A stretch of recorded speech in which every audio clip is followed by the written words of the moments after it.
sepuh kapungkur sok mapatahan kieu ibu. Hirup teh aya 3 cenah.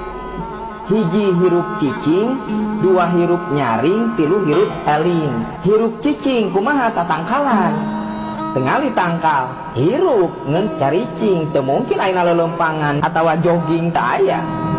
Ta urang mah jalmi sanes satangkalan, hirup teu cukup cicing. Naon sabab? Tengali tangkal kolot saali geduk gituan, sup didamel suluh. Jelema nurutan tatangkalan saukur cicing, mumul ibadah, mumul ngaji, mumul kasab jeung sajabana calon pisuluheun. Hebat eta sepuh kapungkur. 2 hirup nyaring, naon cenah ari hirup nyaring? Sasatoan bu. Sok tengali sapi di kanang nyaring we.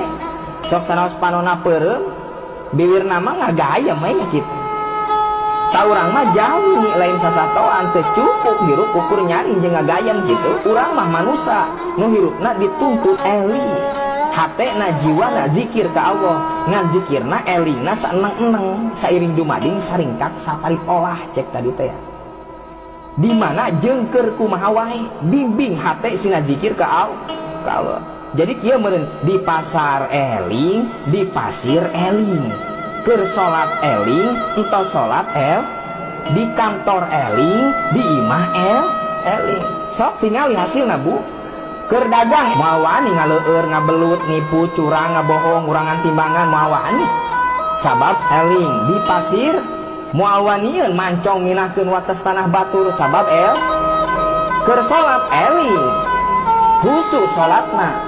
Sok eta taroskeun ka ahli tasawuf. Rek bisa husu kumaha lamun hate ieu teu zikir ka Allah. Da mineng teu eling teh hatena.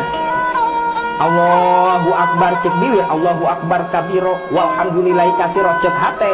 Aduh ieu samunganeun meuni loba-loba teuing nya minggu-minggu ieu.